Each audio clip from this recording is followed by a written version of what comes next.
Hi, my name is Hannah Pickens. I'm the Interpretive Ranger here at Enchanted Rock State Natural Area, and today we are going to be talking a little bit about the geology of Enchanted Rock. Right now I'm standing in front of Enchanted Rock itself. Enchanted Rock is about 1.1 billion years old, which means this is some of the oldest visible rock in Texas, with the exception of West Texas. Enchanted Rock is so to speak, a relic from the Precambrian era. It is a large body of granite. And at one point, it was buried way, way below the Earth's surface. And a lot of people ask, like, how did it get here? Early settlers thought that maybe it was like a meteorite or an asteroid that crash landed in Earth. And I think the truth is something much more interesting. About 1 billion years ago, a bubble of magma pushed its way up into the existing crust of the Earth. And this bubble cooled and hardened and turned into granite. So based on that, we know that granite is an igneous rock. There are 3 types of rock: igneous, sedimentary, and metamorphic. Igneous rock forms when magma cools. This is igneous. The process of these sheets breaking down and moving down Enchanted Rock is a form of weathering. It's called exfoliation. Kind of like what you do with your skincare, right? You gotta scrub off the dead skin. It's the same process, so it's kind of scrubbing down the rock. Now this is a very long process that takes place over the course of millions of years. Right? We have photos of Enchanted Rock from 80 years ago, and every single one of those boulders is in pretty much exactly the same spot. So we may not see change in our lifetime, but change is happening on a microscopic level. And this is happening through the exfoliation itself, so gravity working on the rock. It's also happening through things like mechanical weathering of roots growing into Enchanted Rock, as well as chemical weathering from the acidity in our rainwater. And we're going to take a look at some of those examples later on. Our second most asked question is going to be, why is it pink? And I would love to say because it's magic and enchanted and wonderful and everyone should come see it and experience this yourself. But the reason is also cool. Granite is a rock that is composed of 3 types of minerals. The 3 types that we have here are quartz, mica, and feldspar. Our feldspar is very specifically potassium feldspar, which also is sometimes called microcline. Potassium feldspar is what gives the rock its pink color and what makes it different from other types of granite, right? Or visually different, I should say, from other types of granite. There are 2 other types of feldspar in Enchanted Rock that are not present in as great quantities as potassium feldspar, and those are the plagioclase feldspar and the apatite feldspar, which we can see an example of in some of the apatite dykes that run across the surface of the rock. Right now we are off of the loop trail at Enchanted Rock. So Enchanted Rock is only one feature inside the park. The large bubble of magma that cooled and hardened into a lump of granite is actually about 10 miles in diameter, and it makes up what you call the Enchanted Rock batholith. And a batholith is just a large piece of igneous rock that intrudes in other rock. So the Enchanted Rock batholith has other exfoliation domes besides Enchanted Rock. And you can kind of see one behind me. It's going to be Little Rock, which is an excellent spot for any of your rock climbing enthusiasts. And it also just has a lot of pink granite all over Llano County, mainly.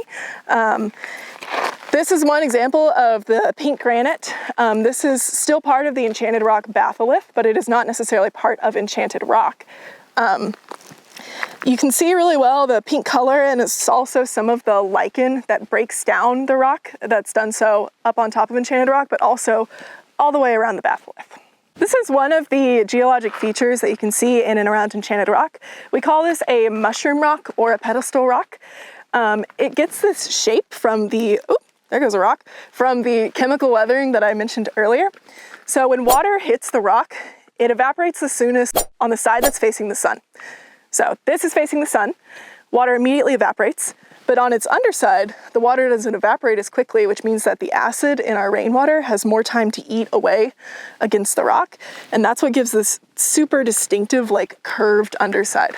So we talked a little bit about the mechanical weathering happening on the rock with the exfoliation sheets.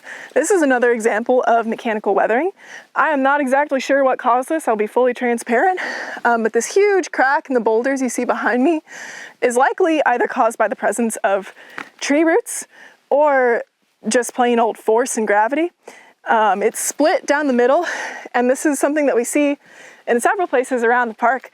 Park staff alleges that it gets bigger every year, but you'll have to come out and visit to gauge for yourself. Right now, It's about a foot wide at the top, and it goes down to just like maybe 2 or 3 inches at the very, very bottom. But over time, this is gonna widen out and fall apart, and we're gonna have 2 halves of the same boulder. Remember that you don't just have to come out to Enchanted Rock to climb the summit. There are plenty of really, really engaging educational experiences around the park and places like here on the Loop Trail. Educators, if you have any interest in coming out, please feel free to check the description below and follow the links. You're always welcome to contact us about doing programs or teaching a class out here. And we have really, really good examples of erosion, deposition, and weathering out here. Yeah. There are a lot of different lines in the granite that we have here at Enchanted Rock. Right below me, we have what you call a Pegmatite Dyke. So this is a long ribbon of quartz. What happened here is that the surrounding granite cracked and split because of pressure and temperature. And then younger magma that had a high concentration of water filled the crack, and then it cooled, forming quartz. You'll see that this runs all the way up the rock right there, and this happens in a few different places. Quartz is not always the mineral that is formed. Sometimes it forms like a darker, pinker type of granite. This granite is called an apatite dike, and we have several large bands of that on Enchanted Rock. So erosion and weathering can create some really, really interesting rock features like the one behind me. It may not be as big and glamorous as some other parks in the United States. However, we are very proud of our few arches. This one right here is really unique. This is not a typical geologic feature at Enchanted Rock, and you can kind of see in the very middle, the rock is slowly like breaking away from the surrounding parts. Soon, geologically, this will no longer be a complete arch and that rock will fall out. But soon geologically doesn't mean soon in human time necessarily. So it might be another 200 years, it might be another 2,000 years before this rock fully breaks away. It just all depends on like rainfall, the growth of lichen, as well as temperature and pressure. When you come to Enchanted Rock or any state park or natural area, you're going to see some really, really amazing geologic features, but it's very important that you always remember to leave no trace. Stay on the trail, do not take anything except pictures, and make sure you pick up your trash and carry a map at all times, please! Probably the most enchanting part of Enchanted Rock for me. We have several areas in the park where we have a really large amount of quartz formed. There are a couple different things that could have caused this quartz to form in such large quantities. The main thing is just that there were the right atmospheric conditions. So the exact perfect amount of temperature and pressure and the presence of water in the magma would have caused a large amount of quartz like this to grow at a pretty increased rate. The larger a quartz crystal, the slower it cooled. So really small fine-grained ones like we see in the granite at Enchanted Rock would have cooled a lot faster than the ones that we see right here. This is milky quartz, so it is not a super lucrative type of quartz necessarily. It's just very, very cool to look at. More famous types of milky quartz would include rose quartz. Rose quartz is just pink milky quartz. We don't have any of that here, unfortunately. I wish we did. But what we do have is these massive quartz boulders scattered around our park. Hi, again, my name is Ranger Pickens. I hope you enjoyed watching this today. I hope you learned something new.